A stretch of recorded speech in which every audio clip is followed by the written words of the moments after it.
I am in Oldsmar, Florida for a couple of weeks on vacation with my family, but I ran into Scott Squatch at a game store and we just started chit chatting. I told him how I'm into signs and displays and stuff, and we ended up exchanging numbers.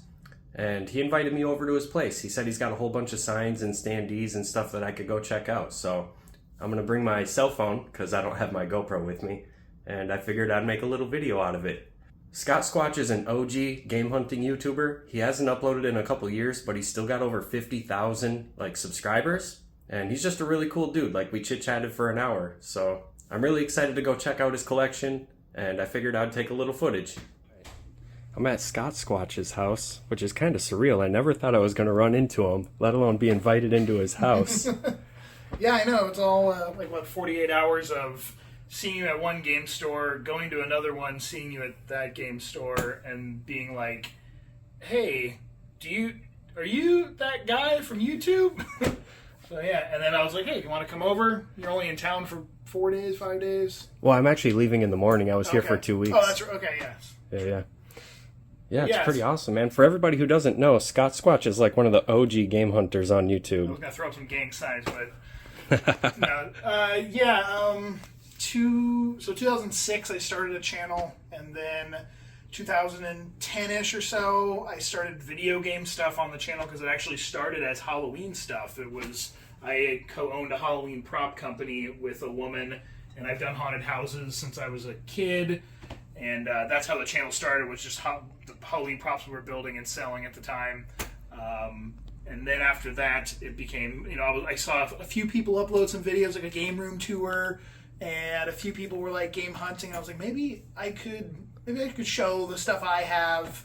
And then that's what really took the channel off, because they went from 5,000 subscribers with the Halloween stuff to every 6 months was 10,000, and then 15, and then 20, 25, up to, it got to 52,000 before I kind of plateaued with my niche stuff that I did. I'm at that plateau right now, and I'm at about 19K. Yeah, it's hard. You either got to decide do I keep doing just what I want to do and I'm fine with it, or do I kind of change my format, change a lot of stuff, maybe buy a hell of a lot more expensive equipment or editing software or whatever. I was fine with where I was at, so I don't know about you. But oh man, I just lack the motivation to edit. That's why I don't upload so much. That's one of the many reasons I don't upload anything really anymore. It's been 2 years now, but the editing was one of the worst. Even I used free Windows Movie Maker, and that was still I'm a perfectionist of the level at least I wanted to be at, so I was like, well, the audio's a little weird, or the clip was just a teeny bit cut wrong, so then I would spend 2, 3, 4 hours still using just that program editing. But yeah, editing and actually filming myself, I got a little tired of this at all times. But I totally get that, man. Sometimes it'll take me 6 or 8 takes to get the right one. 6 or 8, that's all? I could remember 20, 30 takes, unfortunately, for some things. Not out in the public, but when you're at home and it's more just focused on your voice and what you're listening to, it's a lot harder to be yeah, that was good. It's I could do it one more time. But when you're out and about, it's you only kind of got maybe 1 or 2 takes, or people are going to think you're insane for... Wait, let me do this 5 more times. No. I've definitely been there. I got to a point where I started scripting stuff out sometimes. Look at this wall. Oh my gosh. Talk about impressive and organized. Started touring in 2007. Got hired in 2006 to essentially create a street team promotion program for one of the members of the band Korn. And then ever since then, I've done just so much stuff involving that band, involving Korn, from working for his record label that he had, the guitar player, to then being his personal assistant, to then being production coordinator for Korn, and then being band assistant. It's my current job with the band for the last few years now. So very impressive, man. Very, very impressive. I also worked for Five Finger Death Punch for a hot second. If that's either a positive or a negative, I understand both directions. That's a band, you either absolutely hate them or love them, It just wasn't my cup of tea, so I did one tour, and that was... You have great taste in music, man. When I saw you at the game store, you were wearing a Mastodon tee. Yes, Mastodon is up there for me. We've actually done some stuff with them before, so they're really nice guys. But Tool and bands that people probably haven't heard of, like Stabbing Westward and Soulfly, are some of my favorite rock heavy metal bands. Good stuff, man. Good stuff. Are we continuing on? I'm assuming there's going to be one big clip we're doing. Not just one, but 2 PS4 kiosks. I've had 4. Had I've had 4 of those, but this used to be a Switch kiosk in this hole, and when I sold the Switch kiosk, then a PS4 kiosk filled its place. So, and then we have, it gets kind of the dark corner, but Mighty Max toys. Some of the only toys I still have from when I was a kid, just mainly because I'm not like a huge toy collector, but this was my favorite toys to collect when I was younger, and actually all those over there on those shelves are Mighty Max. This isn't Mighty Max, this is Mage Knight, which was like a tabletop game, people that made a game called Hero Clicks also, little figurines for that, but there's more Mighty Max toys. I was the normal kid that in the 90s that had all the Turtles, and I wasn't a G.I. Joe guy or Transformers. I was, I guess, more darker stuff, like my love of Halloween and creatures, so that, Z-Bots, Monsters in My Pocket, those were all the ones that I was really into. Transformers was my big thing. Okay. And then The game room. Oh my gosh. 33 years worth of collecting stuff. And not getting rid of a whole lot of it. Here, I'll shut the door because there's stuff. Behind the door too. Yep. So organized. Like my OCD is on overload right now. I love it. It's it's organized chaos because at a certain point, so I don't know if I've ever even said this on video in any format, so I have stopped acquiring stuff to keep. That ended in February of this year. And obviously I haven't done a video for 2 years, so anyone that knows me that is watching your channel now will be learning that essentially. I've been at a couple conventions around the country in the last like 8 months or so a handful of people have seen that. I just saw you in Pixel Game Squad's video the other day. We were at that game store, me and you, Yeah. and you mentioned like Phoenix Resale, and I said, yeah, we just were at a convention and we filmed some stuff together, and then the very next day he uploads his video, so if you haven't seen that one also. But yeah, so anyways, people at least have learned it in person, but I haven't said like on announcement anywhere like I am no longer. You should just throw one video up just for old time's sake. Yeah, I'm sure there'll be I've never said I am done. I've just said that I'm not going to consistently make YouTube videos. Absolutely love Dungeon Crawlers. One of my favorite PS4 games right here. Nice. Love Enter the Gungeon, Binding of Isaac, stuff like that. Really tough ass-kicking game. RNG based Dungeon Crawlers. Oh yeah.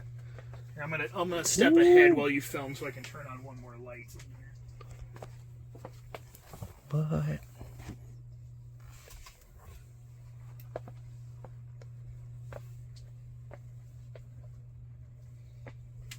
I remember watching your game room tour a couple years ago, and I was like, man, he's got a lot of stuff. But when you're in here, it's like It's a little you claustrophobic. got a lot of stuff, man.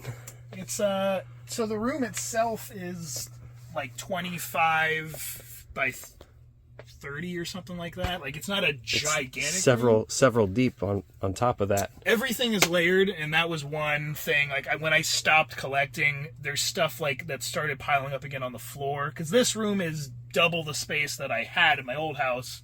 And when stuff started piling on the floor and I couldn't fit anything on shelves anymore, my thought was, oh, I could build onto the house. And I was like, no, you're insane. I'm not, no. We've all been there. You're done. This was 33 years. It's going to take a long time to sell, piece by piece. So when I've told people that I'm not like collecting anymore, they're like, so your collection's gone? I was like, no. I'm going to have a collection probably for the next decade because I'm going to sell everything the same way I have been selling for 20 years now. It's, find a new home for this one game, whoever wants it.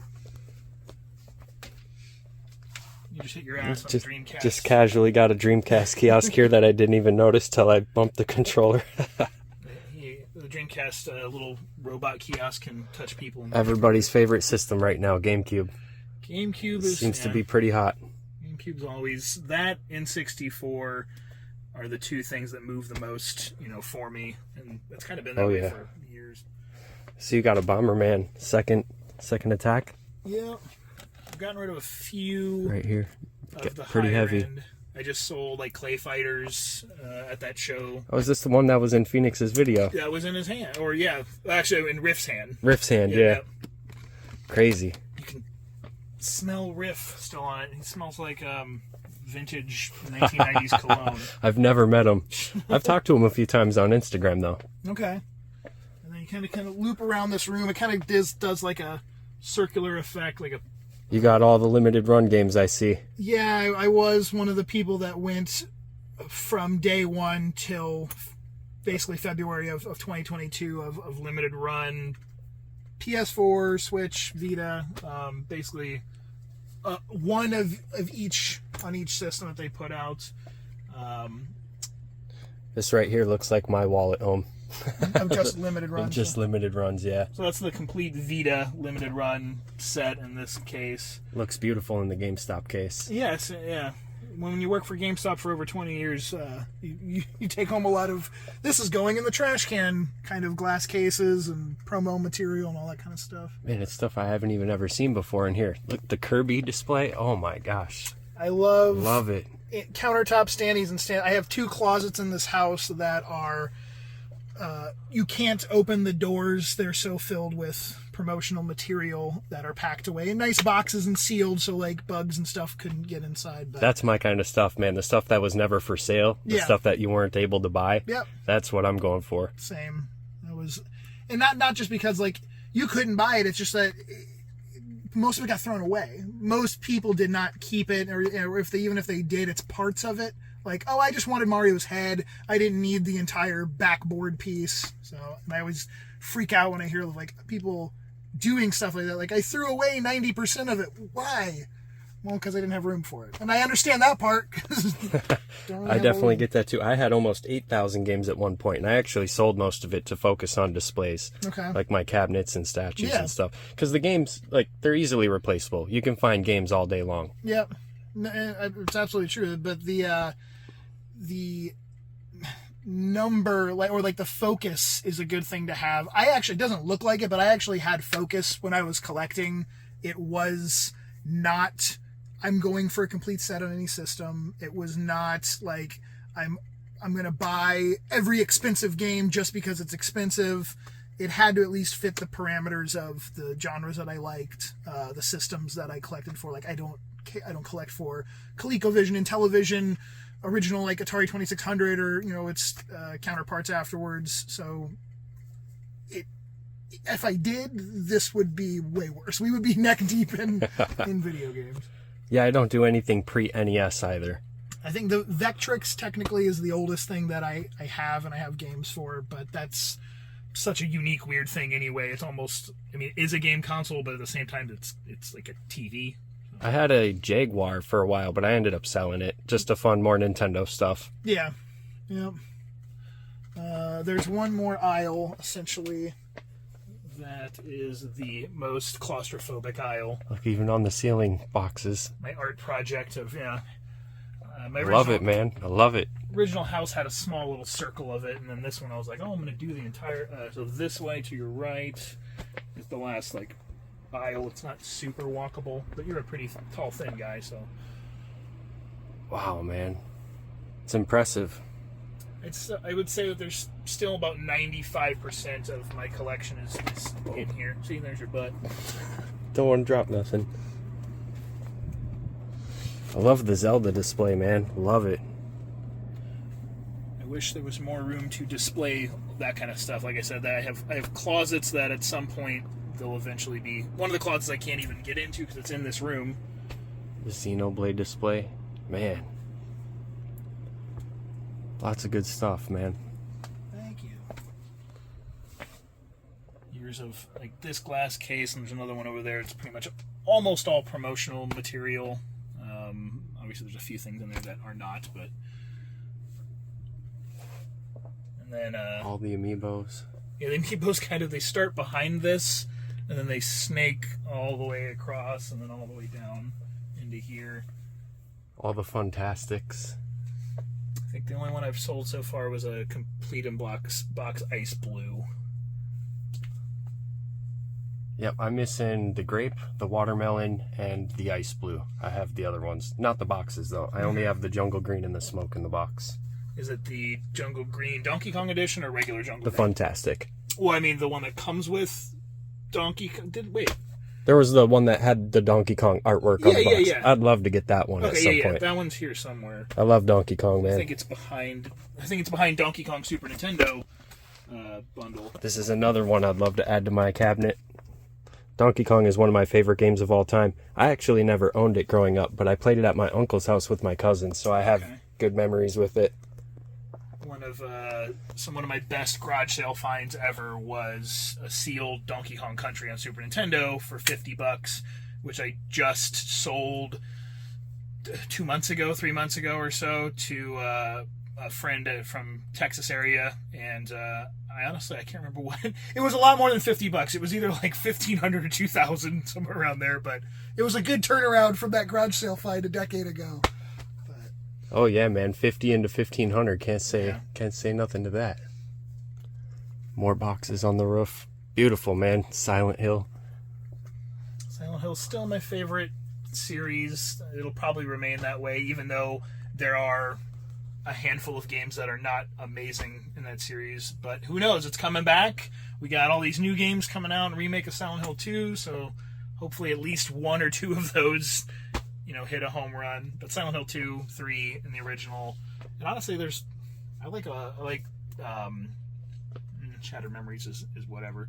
But Downpour was okay for what it was.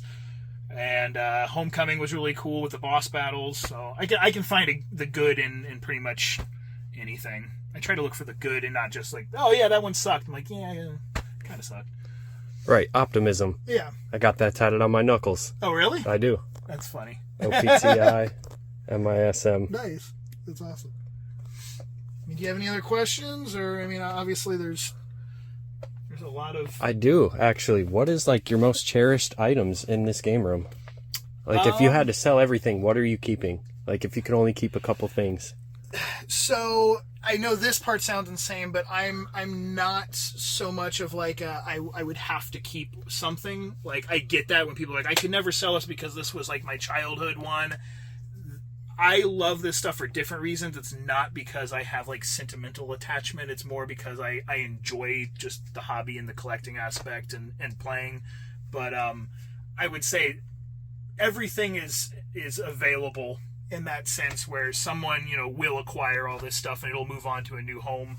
But pieces that are I guess not sentimental, but I was more awestruck was when I got this Final Fantasy VII standee at a video game store in Wisconsin. Was it the Game Exchange? It might have been the Game Exchange. I don't remember the store. I was on tour. So what happens when I'm on tour, I meet up with people and then I go to random stores. I'm not driving. I didn't look up the store.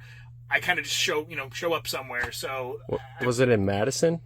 It very well could be. So the store itself, I can tell you details. It's incredibly stuck in time, meaning the amount of cabinets he has. It was the Game Exchange in Madison for sure. Because I realize the Game Exchange is a game store that is used across the country.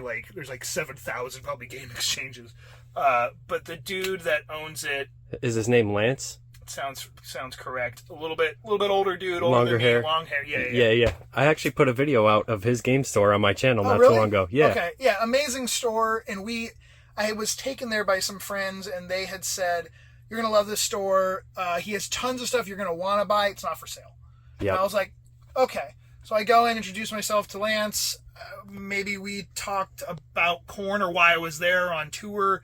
I don't know. All I know is I started pointing at some stuff, and he goes, "Yeah, I'd sell that." And all the people that were with me that lived there were like, "Wait, what the fuck? What do you mean that's for sale now? And there's like, maybe, yeah. For this guy, yeah. Well, but they ended up buying stuff. It just happened to be the right day because they ended up buying some stuff that apparently he had said was not for sale either in the past. So I bought like a stack of standees, like the countertop standees and all this weird promotional stuff. And this was one of the items that I bought there. But I mean, Final Fantasy VII is one of the games I probably played the most over time, where I've gotten someone else into playing. Like I sat and watched my wife play it when we first met 20 plus years ago, and her little brother and her older brother. So it was like I've introduced a lot of people to that game, back in the day. What else was? We can go that way. You can go first. Did you play the Final Fantasy VII remake? Oh, of course. What did you think about it? Well, I think that they crammed a little bit too much into that first disc, that first part one. It was amazing in the sense of the detail that they had always said that they could never do a remake because they didn't feel they could do the justice of how much detail was in that world. And specifically the wall market section, like the cool funky underground like street market area, had so many cool little back alleys you could go down. Like those little bits of detail were amazing. The battle system was fine. It was more of like towards the end of the game they just started throwing in like a character, Zack. Obviously you'd have to know what the hell we're talking about if you're not a Final Fantasy VII fan, then you're not gonna know. But they added a character in at the end that they could have waited to like disc 2 or second release, which they didn't really need to. And then they added these like spiritual creatures in the game that pop up occasionally. They probably could have left that out. There was just a lot going on. Let's see. I usually go for platinum trophies, and that's one game I actually skipped going for the platinum on. Yeah. Do that. I have. This wasn't even that long ago, only a few years ago. So there's like a Super Nintendo test cart. Oh wow! Look at that. I have the Super Nintendo test station and the Nintendo test station that all go together, and that came from... I went to go buy a guy's collection, and when I was in the process of buying it, he got cold feet and decided he didn't want to sell the whole collection. And then it ended up being like, well, I want you to get something while you're here. Are you interested in this? I was like, no, that's not really my bag. I really don't buy, like, test stations. If you continue this way and you can see... so this is the NES test station. I was like, no, I don't really buy that kind of stuff. I'm more like into games and just regular systems. And he's like, okay. So I picked out a few games, and he kept pointing to it, and the price just kept going down and down and down to the point where I ended up getting it and filmed him and made him say on the video, like, I did not want this. You talked me into it. The price that you gave me was too good to pass up, because otherwise it was going to be like, you ripped that guy off. You only gave him blah, blah, blah. I think it was like, I don't even remember. The bundle of games I got with that cart, and the SNES system was $1,000 something. It was like, I want to say $1,000 or $1,200. So it was ridiculously cheap because the games alone were $1,000 worth of games. So this was recent? A few years back, but in my 33 years of this, definitely recent. I would say this was 4 years ago. Roughly. Oh yeah, so that's pretty recent. Yeah. I just got into displays in like early 2019. Oh Jesus! My first piece was one of my cabinets. I know I showed you the picture at the game store. Yeah, that's a lot for only 2+ years. Yeah. Man. Well, I had 8,000 games, so I sold most of it specifically to fund displays. Did you piece that collection out, or was it like, here's 8,000, someone give me money for it? It all went on eBay, man. But piece by piece. Piece by piece. Yeah. Gotcha. Over the course of a few years. Okay. Yeah. And I'm still working on downsizing. Yeah. I mean, obviously, the most bang for your buck is to do that. I mean, that's what I'm doing. I'm not doing eBay route. I have some consignment options from a couple stores that I've been friends with or dealt with for many years. And then I've been treating my house as like a mini store ever since the flea market shut down in 2020, at the beginning of 2020, pandemic time. This has ended up being like a shop, basically. I just need some music. That's the only thing I need in here is a little bit of music playing. And a Mario fan. One of the vintage Super Mario fans. I told you, I have that my Mario light switch from when I was a kid is on this wall back at the beginning of the room. We'll get a clip of that for sure. And then my dad's house still has an entire wall of Mario wallpaper that at some point I'm going to take down, because there is techniques to You can remove it without tearing it, down. Spray something on it or heat it up and just peel it off. But it's from 1989. The probably. decor, man. The decor is what sets the game rooms apart for sure. Yeah. Man, that thing is beautiful though, man. I love it. That's the kind of stuff I love, the oddities. Yeah. And when I got it home, I plugged. So the Super Nintendo component is towards the front of the room. You have to have this for that to function. Like at the store, they would have had that next to it. So I hooked it all up and tested it all out. And then the test cartridge. There's a bunch of different test cartridges they made for the NES and Super Nintendo, but Yeah, they had the controller test cartridge. They had the the yellow Zelda one. burn-in test cartridges. Yeah, that's what. So that one is a burn-in Super Scope controller one, I believe, is the combo. Burn-in test, and then on the top it says controller Super Scope mouse. I noticed you also have a autographed Mario 64 down here. Yeah, I didn't even get that autograph myself. A friend back in the day went to a convention and got it autographed, but I since met Charles Martinet multiple times At the conventions. at conventions, like that I was either a guest at or just a fan. One of my favorite stories ever was at Dragon Con. He was a guest, and I was just there as a fan, just going to the show. And I was like, "Hey, I want to just go say hi to my wife. I'm going to go say hi to Charles, just to say like, hey, I got your autograph a while ago from a friend. It's just really cool. I just wanted to officially like just meet you and shake your hand because of who you are." The person in front of me got his thing signed, turned around, and said, "Wait, before you talk to Mario, can I get your picture? I'm a big fan of you." And so in front of Charles, this guy stops and takes a photo of me. And I was like, "Okay, cool, thanks." And I turned around, Charles was like, who, what was that? Who are you? And I was like, "I am literally nobody. Retro video game channel on YouTube, nothing cool.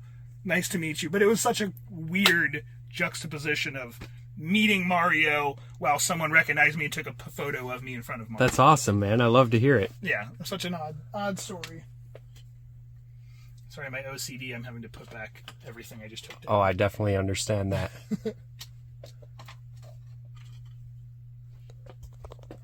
Love all the promotional stuff, man. Get up there, Toad. There we go. Musha, huh? You mind? Yeah, go for it. I actually just got this complete not too long ago myself. I pieced mine together. Okay. To hang on to? Yes. Gotcha. Yes. So there are some games, obviously, that you're keeping no matter what kind of thing. Mostly the grails. Like, I'll never sell my Samson or Flintstones unless, like, your World of Nintendo Fiber, or not Fiber, Neon comes up for grabs. Then I'd start Something parting with like stuff to that. fund it, yeah. Yeah. I mean, obviously, at this point, it's crazy how neon signs and promotional material in general, but, like, certain things, everything gaming has gone up. Duh. We all know that. But certain things like that didn't go up for a really long time. So as games were going up, it's like, yeah, maybe a neon sign was $100 10 years ago, and it was $100 3 years ago. And then it's like, all of a sudden, it exploded. And now, like, I sold a PlayStation neon sign for $600-700. I've sold little countertop standees for $300 or more. So yeah, it's that aspect of collecting has taken a toll, and I think it's just because more people like you and me that go, I've collected everything else. I've gotten all the stuff I wanted. What else is there? And I'm not a graded games person by any means, so the promo stuff is more of like the holy grail stuff to me than I got a 9.9 graded Mario Galaxy or something. I'm right there with you, man. I'm not big on graded stuff either. To each their own, and obviously people do like it and do spend a lot of money on it or make a lot of money on it, but I just personally, it's not what I want. Silence. Sega Nomad, 32X. See, this stuff you don't see very often.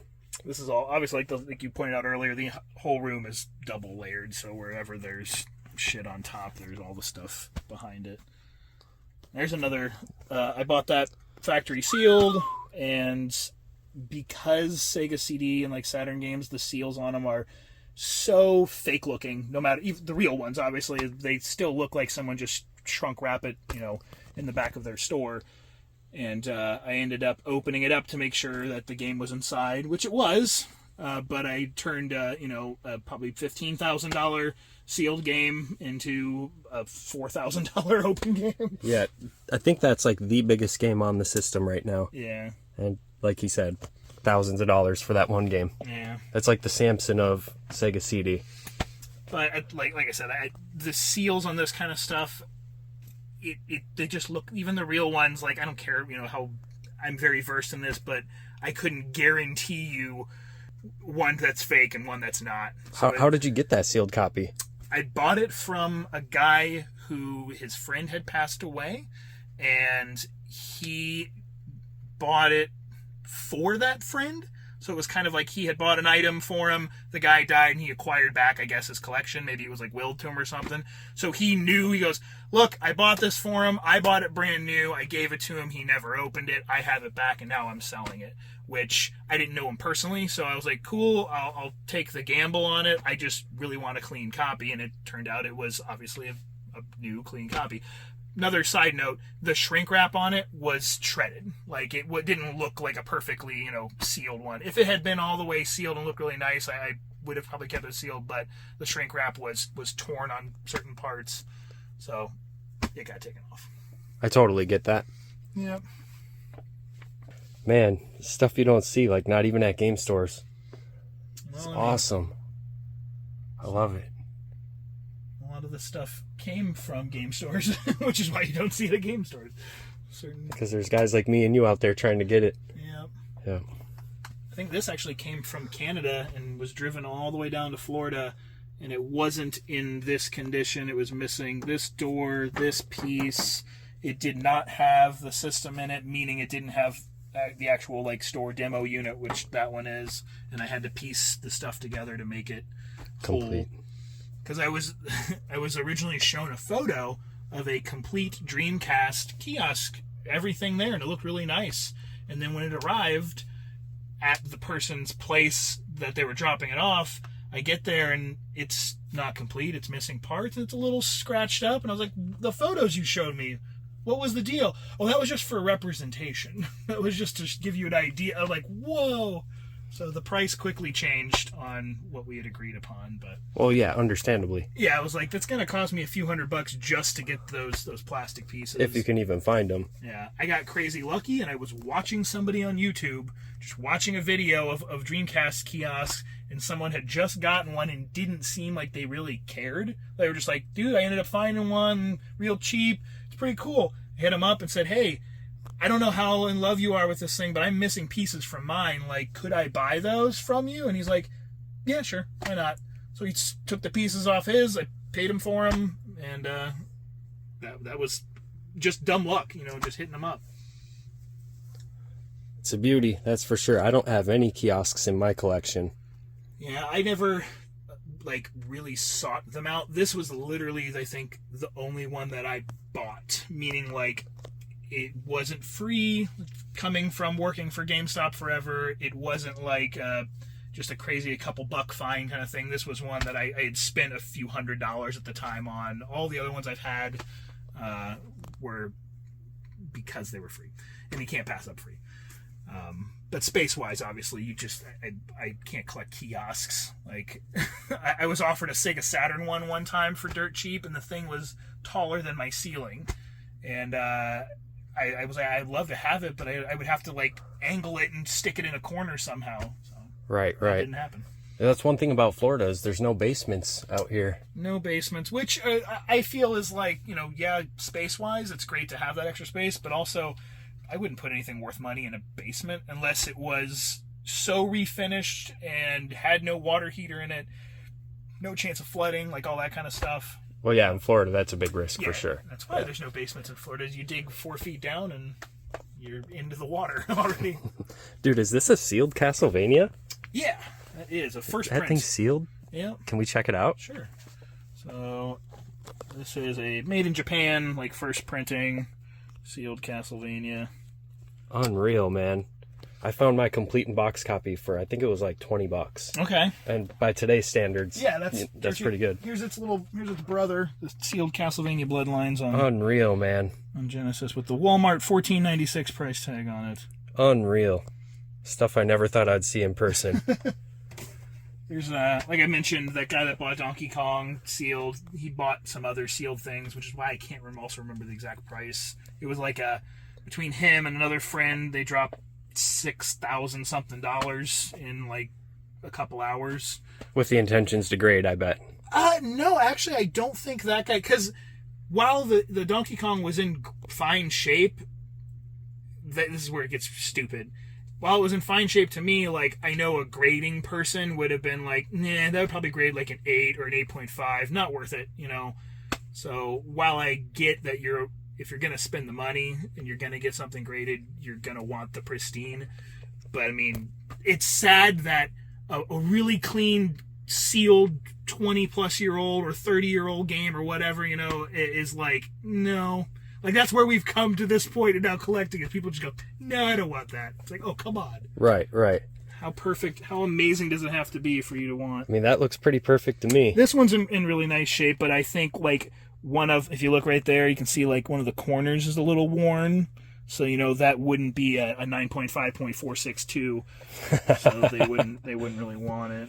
I'm not the guy that would nitpick over that personally. I like my stuff open. I like to play my games. Yeah, which is why, I mean, if you look, most of the retro stuff is not sealed. Pocky and Rocky 2, complete. Man, you got the good stuff, man. I mean, you take time plus initiative plus overzealous hobby, and then equals a lot of stuff that that's hard to find and sits around for a long time. Yeah, a lot of this stuff I don't even have loose carts of. Stuff that I don't even see like at game stores often. I would say, so when I say 33 years, a lot of people go like, wait, you were obviously not collecting when you were 5 years old. Well, I say I kind of was, because I didn't get rid of the stuff. So while no, I wasn't out buying stuff at age 5. Aero Fighters. That's on the top of my want list, but like if I'm dropping $1,000, it's going on a display. Yeah, that's where I'm at right now with collecting. So so when I was 5, you know, like I would get stuff just like every kid, birthday, Christmas, but I still have my original Nintendo complete in the box from then. I still have all those games, and then as I got older and started getting allowance or whatever, and first job, I still have that stuff. So even though it was like in pockets, I would probably say like late 90s is where this really started to build. And then each year just kept getting worse and worse. It's very impressive, I'll tell you that. And you've pretty much got your entire retirement fund right here. Yeah, so I've tried to explain to people, like, when they go, why aren't you on YouTube right now? Why haven't you uploaded? My life is so many different things, and YouTube and video games is a percentage of that, and the YouTube part was a percentage of that. And people just think you die when you don't upload. They literally think, like, what happened to him? I get it, you're not seeing the person all the time, but people got to realize, like, especially for someone like me, I work for a band, I tour the world, I'm a volunteer park ranger, I have a wife who's a biologist, we do, like, nature photography, we do bird counting, which I'm going to get real nerdy here. I have my Halloween stuff, I just did a haunted house with one of the game stores I do consignment with this year. I am still a part of GameStop after 20 years. I'm still employed by them in a very, like, loose sense, but I have a lot of crap, and if you even made, like, each one 20%, like, it's hard to juggle all that stuff. So that's where the time goes. YouTube definitely gets put on the back burner. Yeah, and I did a lot. I did 1,200 videos. I was just gonna say over 1,000. Yeah. Yeah. So I mean, I put in a lot of time, and I think I did everything that I wanted to, and I got what I wanted to out of it. There's only so many times you can film. Look, I got Wii Sports at a garage sale for 50 cents. It trades in for $10. That's kind of where I'm at right now. Yeah. Yeah. So and then when the flea market closed and the video game sellers show stopped, the main thing I was filming, that was, I can't recreate that. I can't just make a flea market appear in my lap. And a lot of those people move on. People think, like, aren't they still doing the same thing? No, a lot of those people aren't doing the same thing. A lot of them went on, got a different job, But, yeah, no, I'll never say I'm not ever going to upload a video again. It's just, it's got to really make sense. And it's not for... It's I was on YouTube when it was a hobby for everyone. Now it's a job for a lot of the people, and that wasn't an option in 2006 YouTube world. It was just, look what I did today. You want to see it? Oh, 12 people watched. Cool. That was a great little video. But man. Well, hey man, if you're not going to upload for a while, you should consider making an Instagram. Yeah, I mean, that's, to me, like, I did the Facebook. I was so late to Facebook because I had the YouTube channel. To me, that was where my attention was going to go when it came to that kind of stuff. Then everyone's like, you got to get a Facebook, got to promote, your stuff. So I was like, okay, I got a Facebook. Got 10,000 followers on Facebook between the two different pages. And then everyone was like, yeah, I got to get an Instagram. Got to go to Instagram. I'm like, oh, okay. I'm like, I'm going to follow. As soon as I would go to Instagram, it would change. And it would be like, no. Now, Twitter, I know that's not going to be the next thing because that's already a thing. But the next whatever will be out by the time I get onto Instagram. Well, hey, man, if you do ever make one, you've got an entire room of content to post. So Can't I just, like, take copy-paste YouTube and put it on Instagram? You could definitely take clips from your old videos and just slap them up, and they would definitely perform well. Yeah. Maybe someday. Who knows? I definitely get that, man. It's a lot of work. But hire an editor, hire a thumbnail team, hire a manager, all that stuff. I went from a video a week to a video every 2 weeks, and now it's a video a month, and I'm having a hard time doing that. Yeah.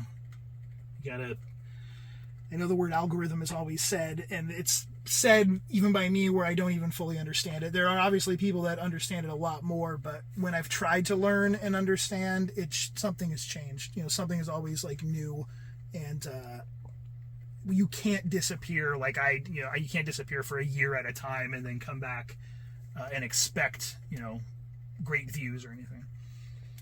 I know that's right. So don't disappear on your channel. For the people that are watching right now, tell him that. Well, it's hard, man, because I live in Minnesota, so there's several feet of snow, and it's like game deals pretty much disappear. So, like, I had a friend, CJR, who lived in Canada. Yeah, who still lives in Canada, I'm assuming. And Maximus Black. Okay, yeah, and he came down and visited, and we went garage selling together, and on the trip, he was like, I don't know what's better.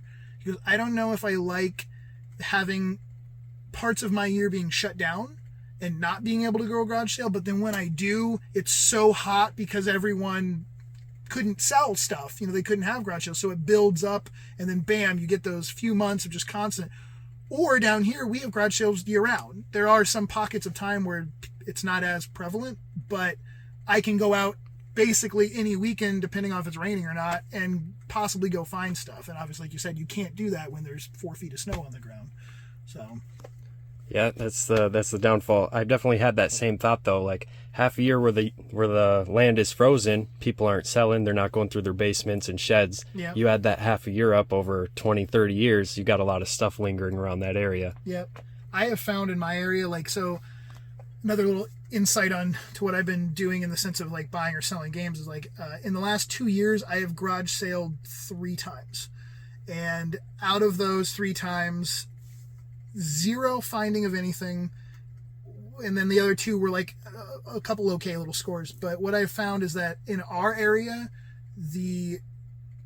I'm just selling stuff from my garage that I don't want anymore.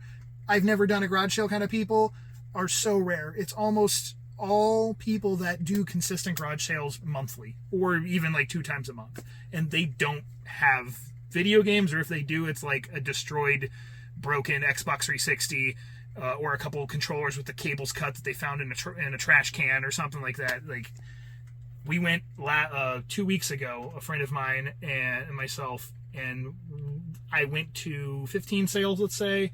2 were people I had never seen before, because I've garage saled this area for 20 years, and I'm like, I can't believe these people are still doing it. Like, this guy is still selling weed whackers lawnmowers and bicycle parts or whatever in his front yard. And like the first time I met it was like 15 years ago. It's crazy. But it doesn't do well for the video game aspect of hunting. So I'm interested to see or hear from other people around the country is like with each year when you have so many options and so many phone apps to sell something on, it's like I feel like the garage sale, people don't have to. They don't need to garage sale unless you're one of these people that you make your living off of selling scraps, or whatever at garage sales. So I don't think it bodes well for 5 years from now. The garage sale video game find is going to be even harder. And I know, like I always said, there's always something to be found. There will always be something to be found at garage sales, but just finding the garage sales now are getting tough. Yeah, man. That's why I like Facebook Marketplace. I just go on there and I look up sales there. It's the new age garage sale, yeah. Yeah. You just have to, you're battling with, just like at the garage sales back in the day, hey, you had 3 or 4 cars pull up and wait. Now you're battling with 30 or 40 dudes on their phone. Messaging them. Yeah. I'll give you 10. I don't care what anyone says. $20 more. $30 more. Oh, I'll think about it. Been there. Got halfway there and then someone offers Change more. your mind, yep. Yep. Or they just stop responding. Yeah. Yeah. Happens. Oh, well. Well, shall we? Shall we dance? I want to see your closet, man. The one that you said stuff was going to fall out of. So, sadly, there's no way I can show you that because you're about to get to where that closet is. Show me where the closet is. I don't even see it. It's probably back here, huh? Nope, wrong. The closet's here. Behind these shelves? Yeah. Oh, man. So there is, and the stuff in the closet. Oh, wow. You can really see it barely. Yeah. The stuff in the closet is all packed in like shipping boxes that the stuff came into the stores in. So I don't know when that's going to happen.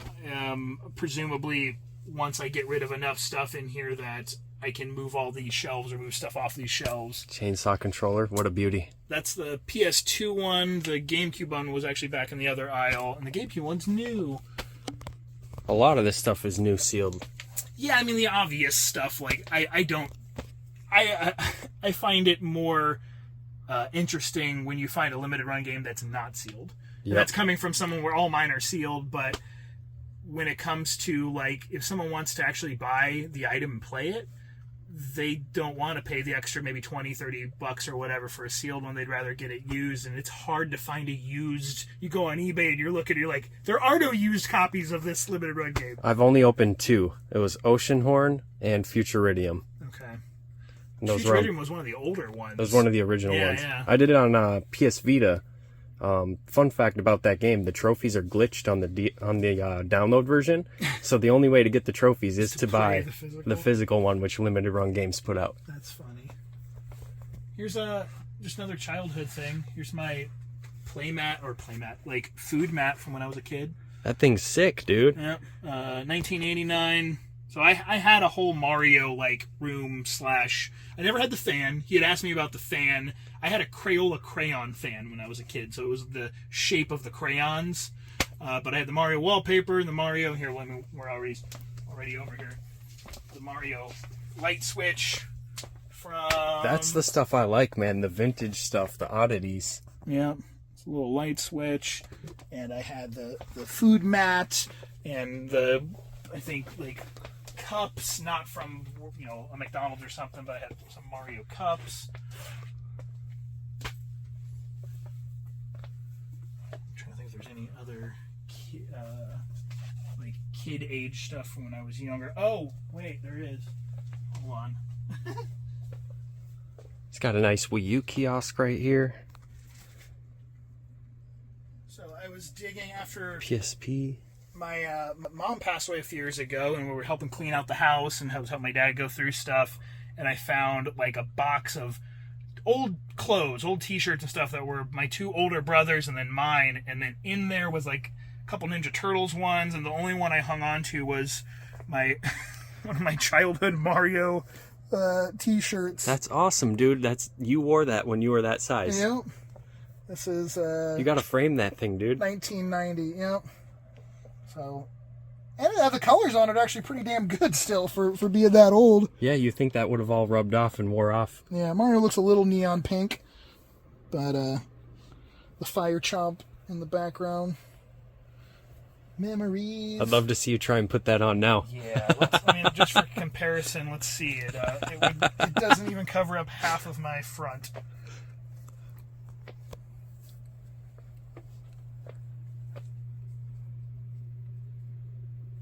This is probably one of the craziest... No, there's no probably about it. This is the craziest game room I've ever been in.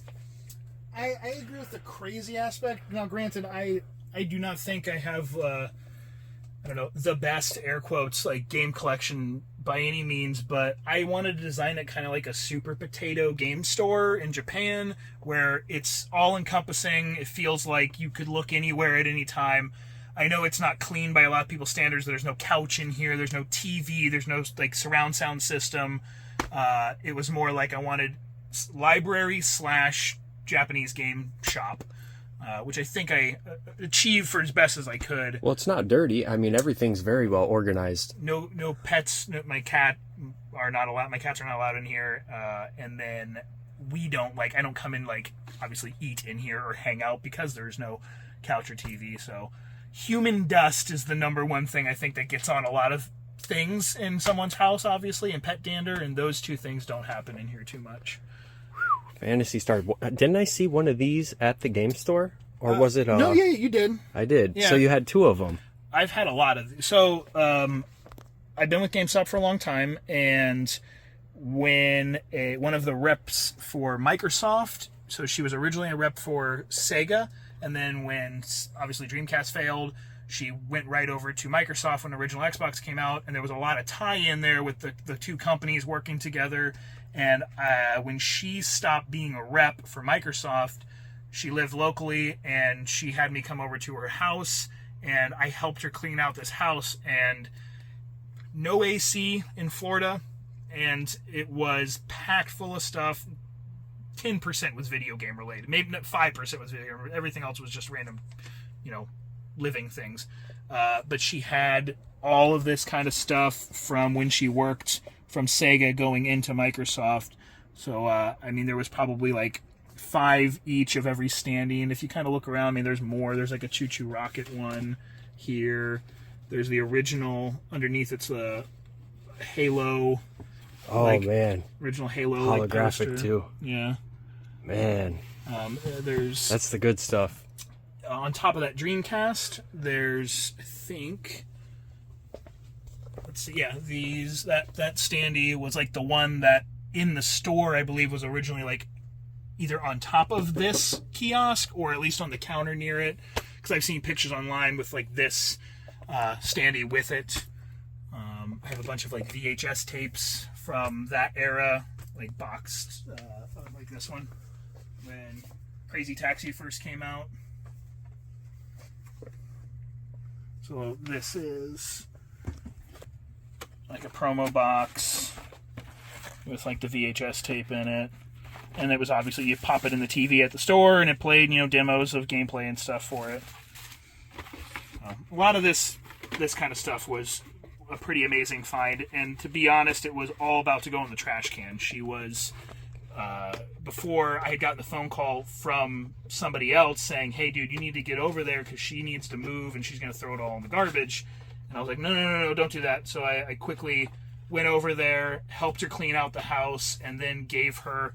You can go back and watch the video on my channel. I think it was $100. But even back then, I knew this stuff was cool and it was really hard to find. But no one was like, oh, I'll give you hundreds of dollars for a VHS tape. It was like, cool. I bet I probably could have sold this for $20 at the time. Now it's another story. Most of that stuff didn't survive. No. And I always freak out, like I said earlier, I freak out of like, no, please don't piece it out. Like, don't just keep the VHS tape and then throw the box in the garbage. The box is such cool artwork, and I'm going to literally probably like break off a tab here trying to put it back in with the bubble wrap, but there we go. Almost. Come on. There we go. Don't want to crease it up. No.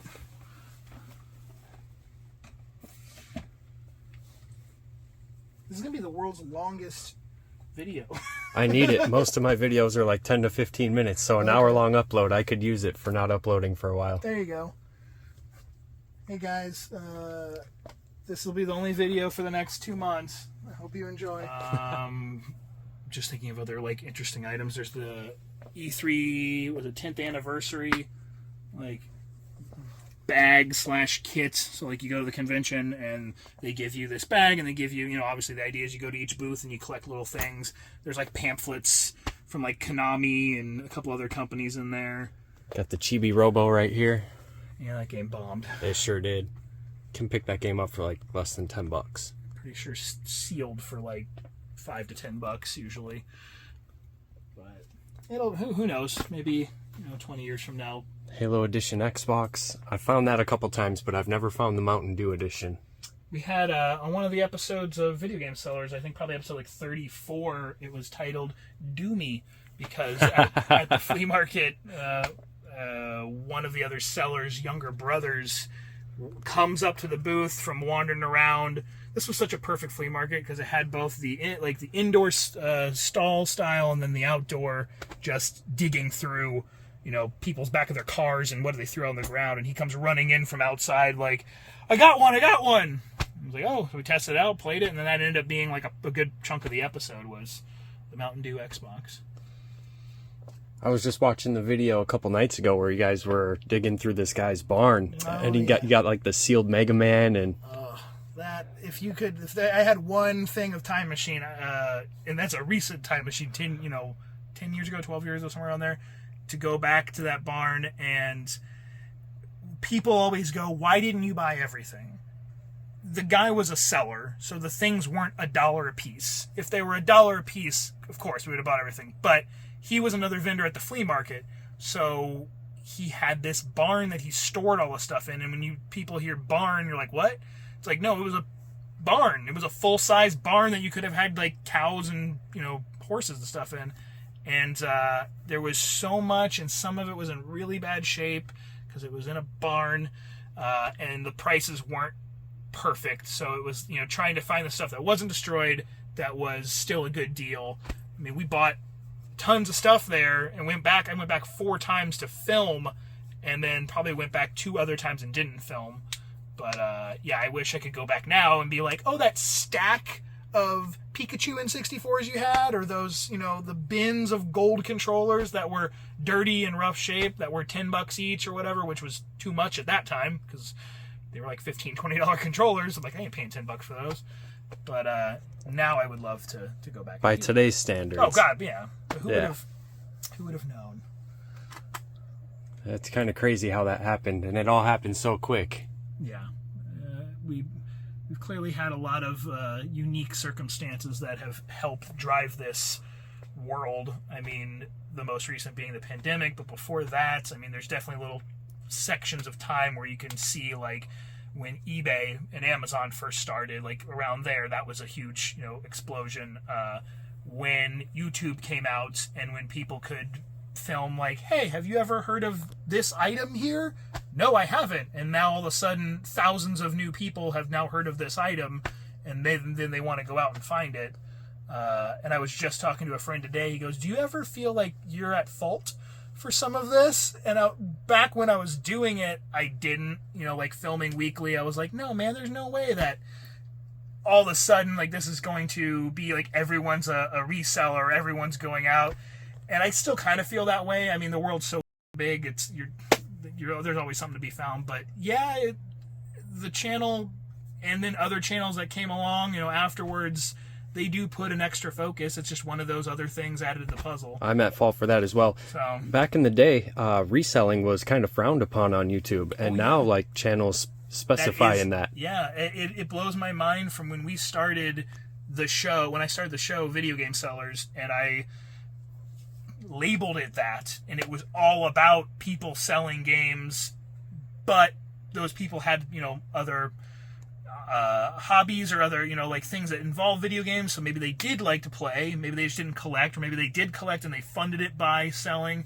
Either way, Video Game Sellers was a very negative thing. I don't know how I was telling you before, I don't know how like we managed to get around a lot of the trolling, but maybe it's just because of how it was framed. It wasn't a 50-year-old dude who couldn't tell you anything about a video game except for Mario's worth money, and that's all I know. It was multiple different people. Some had some really good knowledge about video games, and we made the channel fun. We made the show fun. It wasn't, money. It was hobby, and then there was ways to make money off of it. So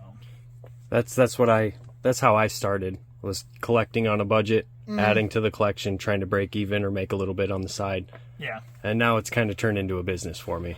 Yeah, I still won't say it's a business, even though, I obviously have sold games in many different contexts for a long time, but it is a hobby that I have made, either it worked to get more stuff or I've made some money on it, but I've never had a business card. I've got some. I know you handed me one. But on your business card, what does it say at the bottom? I am a video game collector. I'm not a business. Exactly. Yep. So when you... I'll put a little picture of that up here on the screen somewhere. so you can see it. Yeah. I'll blur my phone number out, though. Yes. So, I mean, I never wanted it to be, because people, when it becomes a business, then it's like you're working. You're on some sort of time schedule.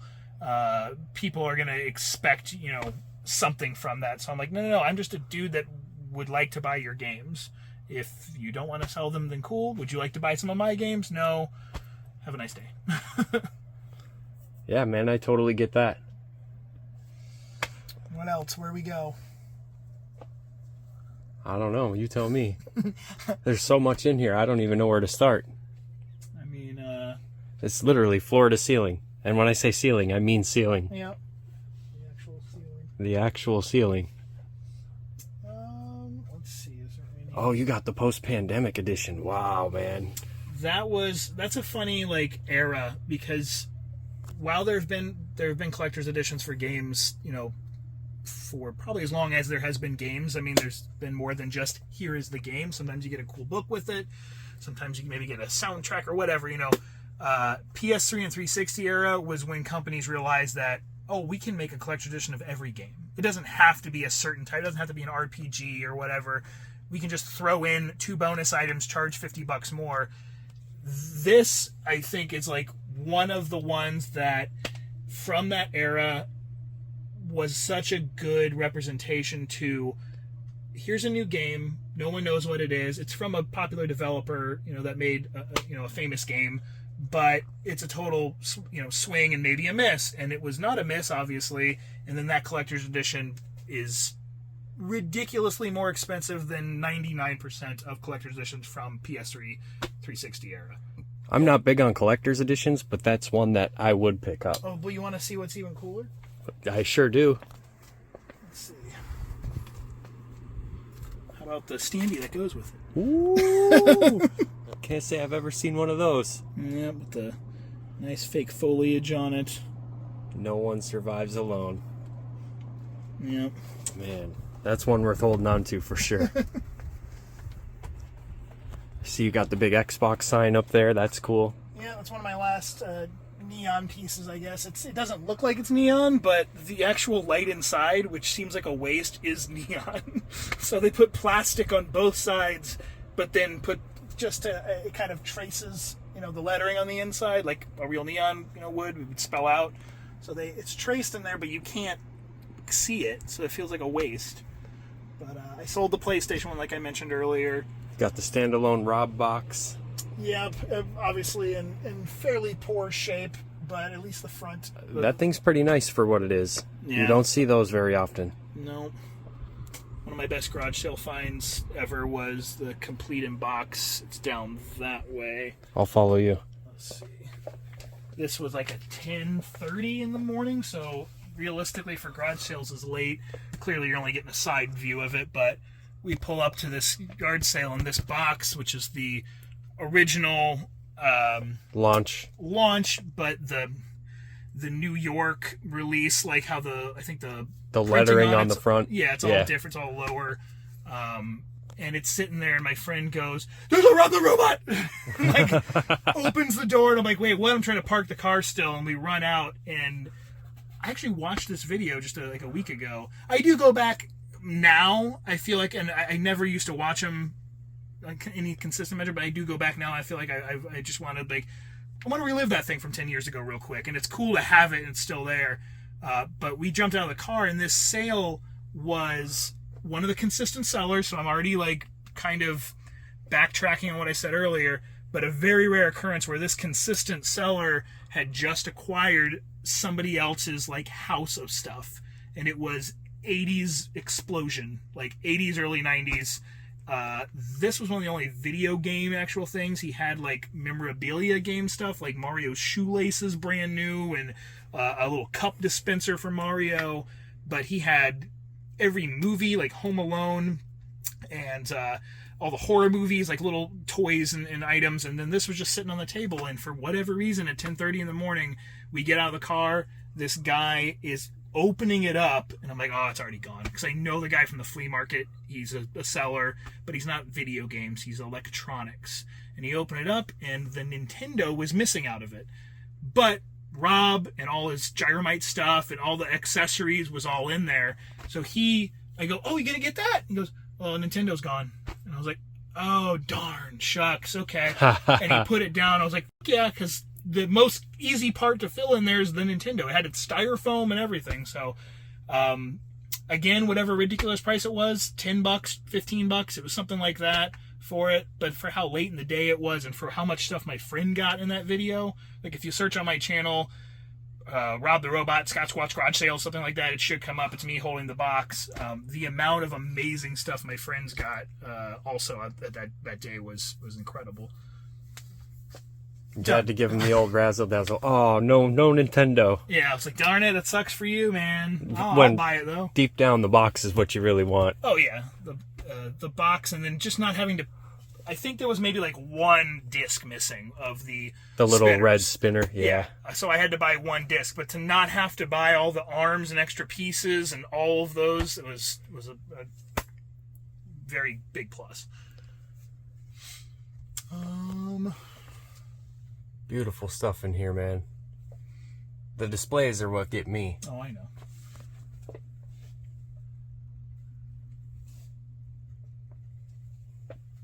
At some point, maybe I'll do a convention, which I had the idea of maybe doing a convention one day of nothing but displays and posters. Where if Retropalooza in Texas, like maybe I could convince Jay to give me a 20-30 foot like wall, because I usually have 20 feet of space, but maybe just like do a 30 foot wall of nothing but promo items, like the big items like that. I don't know how I would get them all there. I'd have to rent a truck probably, but well, you'd definitely make a killing if you did, because that stuff's worth crazy money. It is, but the problem is like trying to find that guy. And while I love it and clearly you love it, telling someone else that this piece of 30-year-old cardboard that doesn't do anything and isn't even the game box or whatever, you want $100, $200, whatever dollars for it, and they'd go, no, that doesn't make sense to me. I have had less luck at like conventions selling that kind of stuff than I would have expected, But again, at the same time, I understand, hundreds of dollars for promotional material, some people just don't get it in their head. Yeah, I have friends that I show my collection, like my cabinets and stuff, and they just don't care. They say, I don't collect signs, I collect games. Yeah, cool. You have wood that they painted the word Nintendo on. Awesome. That's great. Yep, that's pretty much the reaction I get. Yeah. But to me, it's like, that's the stuff I care about, the stuff that was never for sale, the stuff you can't find. Like, I could go on eBay and buy any game if I really wanted. Yeah. No, there are some games in here that they're never on eBay. Well, yeah. I can't go find a test cartridge. Yeah, like 1% maybe of them, but yeah, most of the games you could. Pretty much any game. Yeah. It's very impressive, man. Very, very impressive. We can go back down the original aisle because we kind of like cruised through that pretty fast. I'll let you lead the way.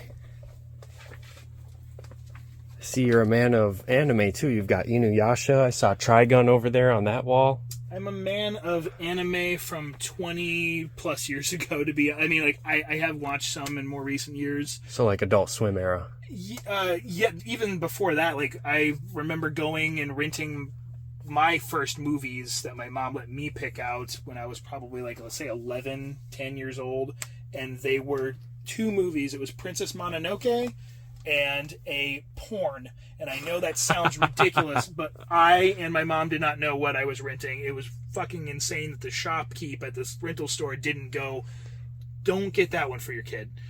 Maybe they didn't know, whatever. But all I saw was cartoon characters on a box. And I think that one went in first. And within the first few moments was a legit, like people go, tentacle. It was a tentacle porn anime. And I quickly turned it off and popped it out because I knew I would be in deep shit. Put that aside, put Princess Mononoke in, watched it, loved it. It was amazing. And then waited till my friend came over the next day and popped the other one back in and was like, dude, look at this shit. Do you still have it? Oh, no, these were rented from a game or a movie store when I was a kid. So they went back. Spirited Away, My Neighbor Totoro. So Inuyasha was like my wife and my first anime series that we ever watched together, which is why we have a lot of Inuyasha stuff. The ones that I would say, like, besides the Studio Ghibli stuff, is Cowboy Bebop and Outlaw Star, Trigun, obviously, Samurai Champloo,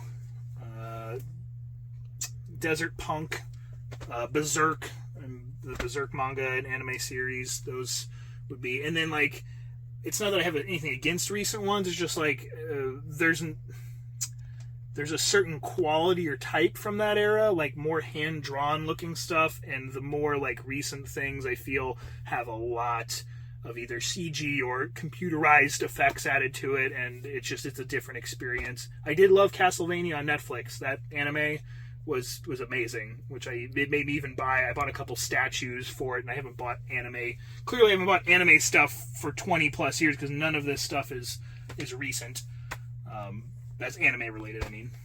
I watched Inuyasha all the way up to the Band of Seven, and that's where I fell off. I haven't finished it, unfortunately. To be honest, I never finished Inuyasha either, because it got to be like a style that I didn't enjoy, which is, here's the 200 episode or more. Like, I want a beginning and an end, and I don't want 5 years of the same episodes over and over in there.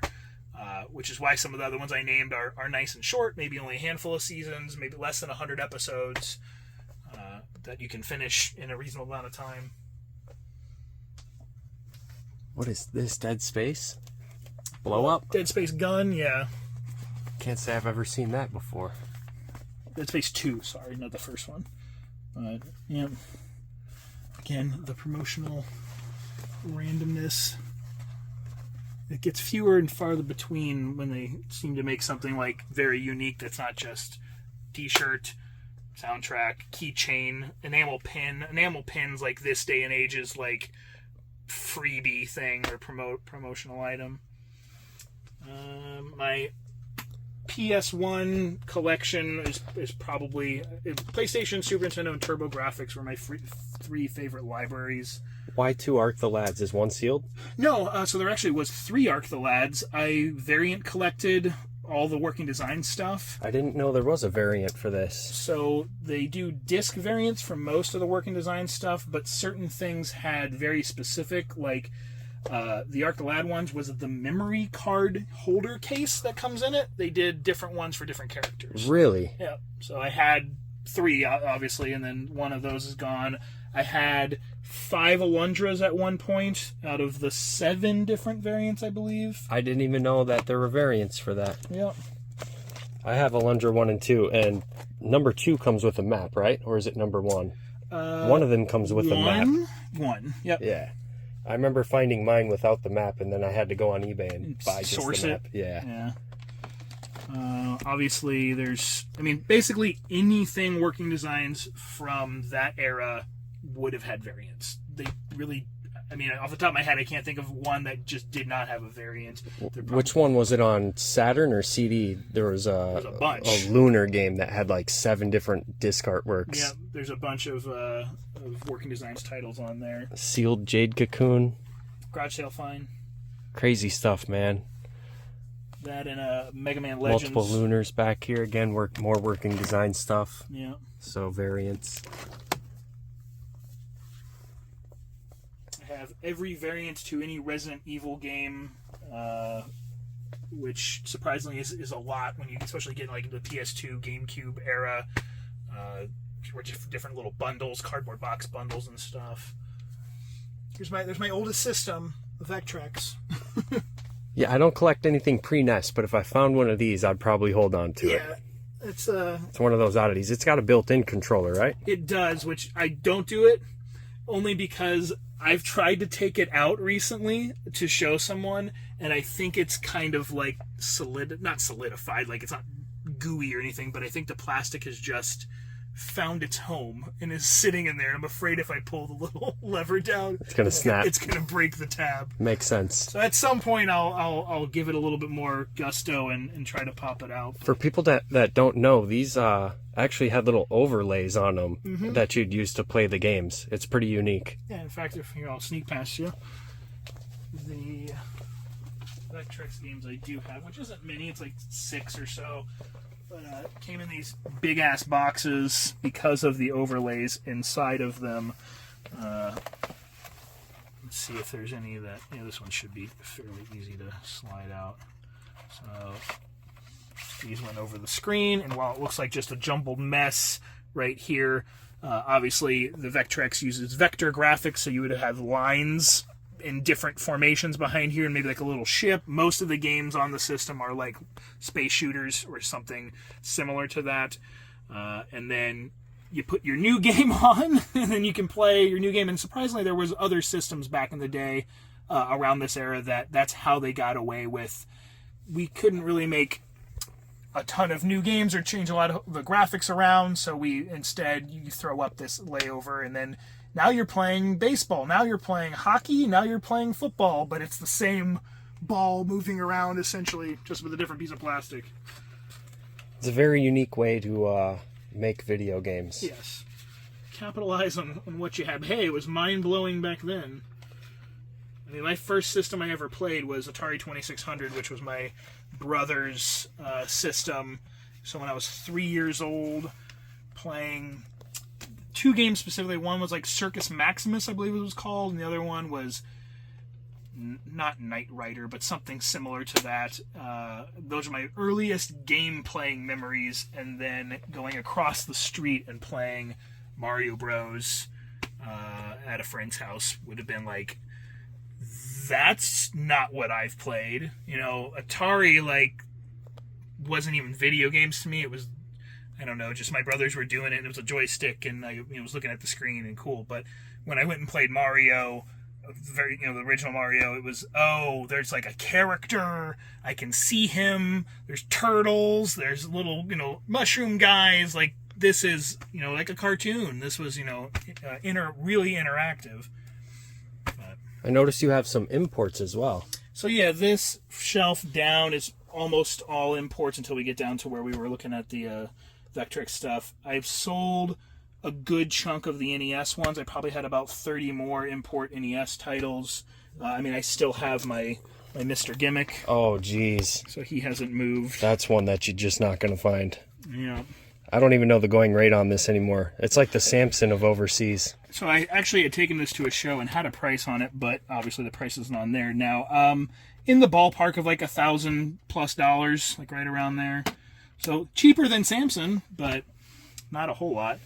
I watched gameplay footage on this recently. Amazing soundtrack on this game. Oh yeah, yep. One of the best soundtracks I've heard on an NES game.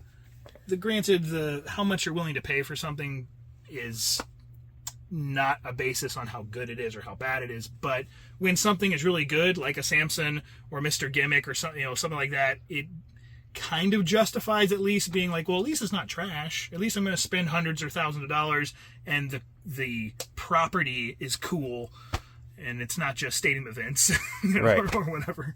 Yeah, that's ridiculous when the game is actually atrocious. Yeah. Yeah. But yeah, so more like the import stuff. So mainly when I was going for imports, it was exclusives, clearly. Some of the NES stuff doesn't count because you can clearly see there's not exclusives, but like some like Power Blade. Probotector is not an exclusive game, but it's a different game than what we got. What they call Ninja Turtles over there, being, let me see if I can at least pull this out a little bit.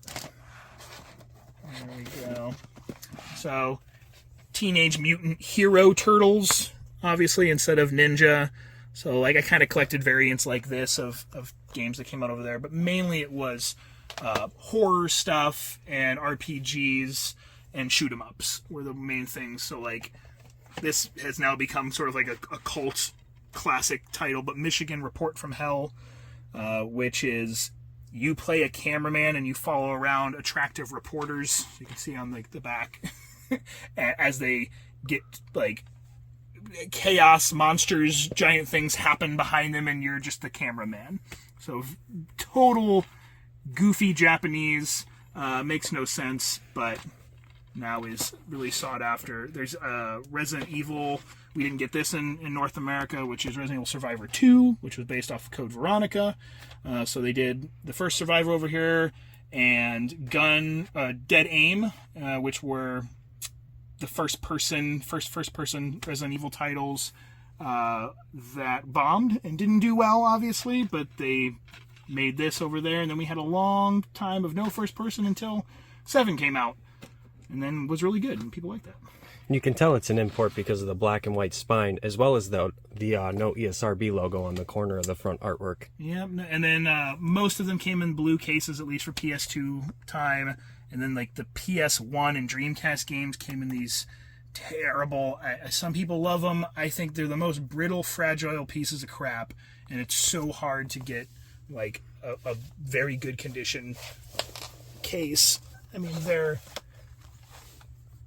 just, it's even hard to open properly, but it's real thin plastic, and then you have this big, chunky, thick blue middle part, and all these little pins are super fragile, even more than ours, and then the back paper has no protection. There is no back to it, so it's just the paper's loose in there, and a lot of these cases have something wrong, a little crack here or something. I just could not end up finding really clean copies of a lot of them.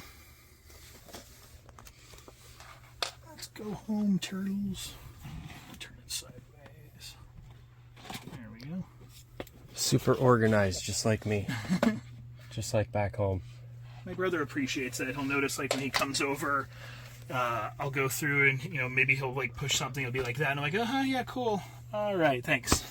Like, back to the edge, please. And this is way more disorganized than it was before I started selling.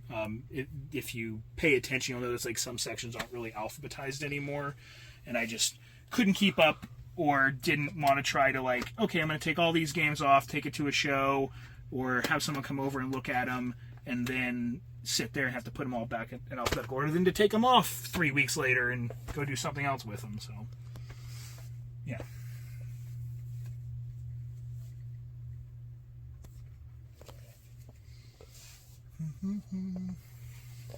You've got all the obscure titles too, the stuff that I just don't see. Like Bronchi the Bronchiosaurus. And the box is clean too, man. Yeah, this came from there was a couple times where, and it was always old ladies, where they bought the thing, they took the shrink wrap off and they set it on the shelf or whatever, and then when they went to go sell them, they were just pristine. Like I bought a couple old lady collections that were amazing. Like maybe they popped the card in one time just to test it or just to play it for the heck of it. And then Biometal, it's another really good one. You see the cart once in a while, but the box is just something you don't see very often. It's like it looks like Blaster Master meets knockoff Aliens. Oh, you're good. I just got that one in my collection not too long ago. I have 2 hands for you. You only have 1. Dragon View, that's another pretty rare one. Mm-hmm. Was it Kimco? Yeah, Kimco releases quite a few pretty hard to find Kimco titles. Evo, that's also pretty obscure. Love it, man. Love it. I could make myself at home real quick. What are we up to time-wise on this video? Have we hit an hour mark yet? Hour and a half. Oh, Jesus Lord. Yeah, my sister's probably at the house like, where is he? I need the rental. Is he safe? That's funny. Do you guys... I'm going to ask questions now that... Cut video here. I will. I'll cut it here and we'll skip back. Or keep it in, who knows. You are visiting parents down here, or why? Like, who lives down here in Florida? So my sister's husband came down to do the Hard Rock Tampa tournaments. Oh, okay. And while he was doing that, she didn't want to be by herself. So me and her, we bought the city pass. We did the zoos. We did the aquariums. Damn, man. Well, obviously, how would we have known or whatever? But so you went to? Did you go to Zoo Tampa? Yeah. Yeah, really? Yeah. It's cool there, man. It's cool. Oh, I know. The lady sleeping in the other room is one of the keepers at that zoo. Really? Yeah. So, man, my wife has been with Zoo Tampa. It used to be called Lowry Park for 14 years now. She's the Asia, Australia keeper. So next time you're down, or if you ever come down and you would like a behind-the-scenes tour of the zoo and go see and feed some animals, yeah, that's one of the cool things I can offer when someone comes down. Is like, hey, would you like to go? My sister, she comes down like once or twice a year, so okay. I'll definitely tag along next time and take you up on that it's offer. It's so funny. You're like, yeah, we went to the zoo. I was like, oh. We usually get an Airbnb for a couple weeks and get a rental. And if you notice back in the front of the house when you go to leave, there's an entire shelf of just basically zoo stuff, and there's animal paintings. It's because she works there.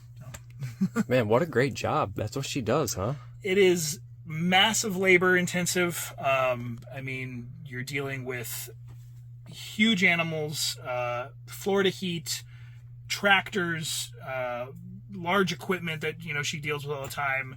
We're not young. I mean, I know I look very beautiful and young, but we're both about 40 years old, and doing that job for as long as she has, like, there aren't any other people that are her age doing it. At that point, they either decide to go into management or they quit and they go do something else. So she is getting to that point where it's like, I don't know how many more years I can physically do this type of 10 to 12 hour labor in the summertime, 100+ degree weather. So, but yeah, she loves the animals, the